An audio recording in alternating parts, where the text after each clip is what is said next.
দুনিয়ার মানুষেরা সঙ্গী পছন্দ করে। এক মহিলা বিকট আওয়াজ করে কান্নাকাটি করতেছিলেন, মৃত্যুর পরে কি আমাদের সাথে আমাদের যে বোন, আপন বোন আছে তাদের সাথে কি সাক্ষাৎ হবে না? এখন বোন আর ভাই কথা বলতে থাকে, দুনিয়ার সমস্ত সময় নাকি স্তব্ধ হয়ে যায়। আমার ভাইরা, আমার বন্ধুগণ, আমার বাবা, একটুখানি লক্ষ্য করুন, যে কথাগুলো আমার বন্ধু বলেছেন এই কথাটার কতটুকু ভিত্তি আছে, এই কথাটা কি আল্লাহ তাআলা কোরআনে অথবা হাদিসের ভিতরে কি কথাটা আছে কিনা, এটা অবশ্যই আমাদের জানার দরকার আছে না নাই?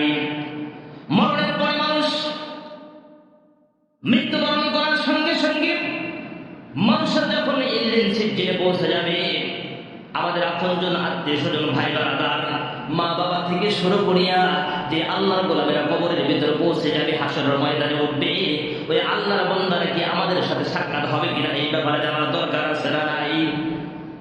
আমার ভাইরা, আমার বন্ধুগণ, এই প্রশ্নটা শোনার পরে আমার ভিতরে একটু ঘাটাঘাটি করে দেখলাম আসলে এই কথার সত্যতা কতটুকু, গ্রহণযোগ্যতা কতটুকু আছে, একটু যাচাই করে দেখি। সবাই কি আসলে থেমে থাকেন? আল্লাহর হাবিবের উম্মতেরা, আল্লাহর গোলামেরা ভালো করে কান্না খাড়া করে শুনে যান। পৃথিবীর ভিতরে সব কিছু স্তব্ধ হয়ে যাইতে পারে, বন্ধ হয়ে যাইতে পারে, থেমে যাইতে পারে, কিন্তু দুইটা জিনিস কখনো থামবে না। কয়টা? একটু কথা বলতে হবে। কয়টা? দুইটা জিনিস কখনো থামবে না। এক নম্বরে জিনিস হলো সময় কখনো থামবে না। আপনার জন্য সময় থেমে থাকবে না। যতই কিছু করুক না কেন, যতই কারবার করুক না কেন, এসে করুক না কেন, সময় তার গতিতে চলমান, তারপর পর্যন্ত কোনো আল্লাহর বান্দার জন্য সময় থেমে থাকবে না। ঠিক না বেটি? দুই নম্বর কথা হলো নদীর স্রোত কোন জায়গার ভিতর থেকে আসে আর কোন জায়গার ভিতরে যায়, তারপর পর্যন্ত আপনারা দেখতে থাকেন নদীর স্রোত শুধু পানির দিকে যাইতেই থাকে, যাইতেই থাকে। আজও পর্যন্ত কোনো গবেষক আজও পর্যন্ত বলতে পারবে না কোন জায়গার ভিতর দিকে পানির স্রোতটা এইদিকে ভাটির দিকে যায়, আবার কোন জায়গায় পৌঁছে আবার উলটপালট শুরু হয়ে যায়। এটা আজও পর্যন্ত কোনো মানুষ বলতে পারবে না। বোঝা যায় দুইটা জিনিস কখনো থেমে থাকে না। এক নাম্বার হলো সময় কার জন্য থেমে থাকবে না? যে আল্লাহর বান্দা সোশ্যাল মিডিয়ার ভিতরে এই কথাটা ছাড়িয়েছেন, এই কথাটা প্রচার করেছে, এটা একটা মিথ্যা বানোয়াট কথা। কারণ আল্লাহ পাক রব্বুল আলামিন কোরআন কারীমের ভিতরে এই কথাটা বলেছেন সূরাতুত তূরের ভিতরে, আলহাকনা বিহিম দুনিয়াতাহুম। আবার আল্লাহ পাক রব্বুল আলামিন দুনিয়াবাসীকে বলে, দুনিয়ার মানুষেরা শোনো, যখন তোমার মরণের পরে, যখন তোমার কবরের ভিতরে চলে যাইবা, তোমাদের আত্মীয় স্বজন, সন্তান সন্ততি সবার সাথে আমার আল্লাহ পাক রব্বুল আলামিন দেখা করায়া দেবে।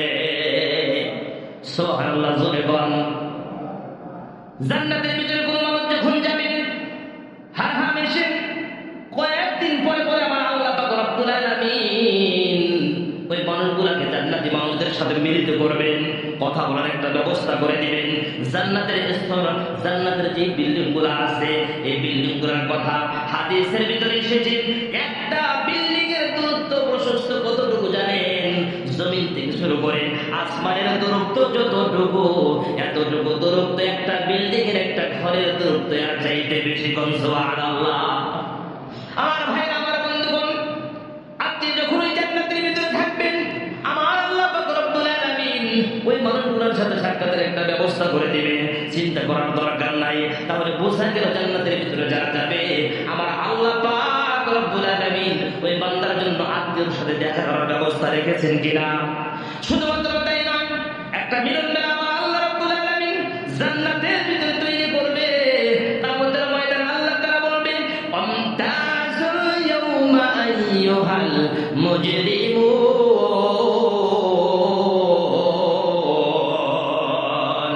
আল্লাহু আকবার। আমার আল্লাহ পাক রব্বুল আলামিন বলবেন, এ গুনাহের দলেরা, যারা গুনাহ করেছো, পাপ করেছো, পাপের দলেরা, সঙ্গে সঙ্গে তোমরা পৃথক হয়ে যাও, তোমাদের সাথে আমার আজকে কোনো কথা নাই। যারা জান্নাতের ভিতরে এসেছে তাদের সাথে আজকে আমি কথা বলবো, তাদের সাথে মিলিত হব, তাদের সাথে সাক্ষাৎ করব। শুধু কি তাই নয়, আত্মীয় আত্মীয় স্বজন যারা থাকবে, আত্মীয় স্বজন পাড়া প্রতিবেশী যারা জান্নাতের ভিতরে যাবে, মা বাবা থেকে শুরু করে যে আল্লাহর গোলামের জান্নাতের ভিতরে যাবে, সমস্ত মানুষের সাথে আমার আল্লাহ পাক রব্বুল আলামিন জান্নাতের ভিতরে সাক্ষাৎ করায় দেবে। আমার ভাই, আমার বন্ধুগণ, আমার বাবাজি, এতটুকুই শুধু না, জাহান্নামের ভিতরে যদি একজন আল্লাহর গোলামেরা যায়, জাহান্নামের ভিতরে যদি কোনো বান্দা আল্লাহর গোলামেরা যদি জাহান্নামের ভিতরে যায়, আমরা যদি এই দুনিয়ার জমিনের ভিতরে কথার কথা একজন মানুষ জাহান্নামে গেছে, একজন মানুষ জান্নাতের ভিতরে চলে গেছে, ওই জায়গার ভিতরে যাওয়ার পর জান্নাতীরা জাহান্নামীদেরকে জিজ্ঞাসা করবে, কোরআনের ভিতরে কথা এসেছে, মা সালাকাকুম ফি সাকার, কেন রে, কিসের কারণে আমরা দুনিয়ার জমিনের ভিতরে একসাথে চলাফেরা করতাম, একসাথে উঠা বসা করতাম, বাজারের ভিতরে আড্ডা দিতাম, বিভিন্ন জায়গায় একসাথে আমরা চলতাম, কিন্তু কেন রে তোমার আজকে সাকার নামে জাহান্নামের ভিতরে জ্বলতেছো?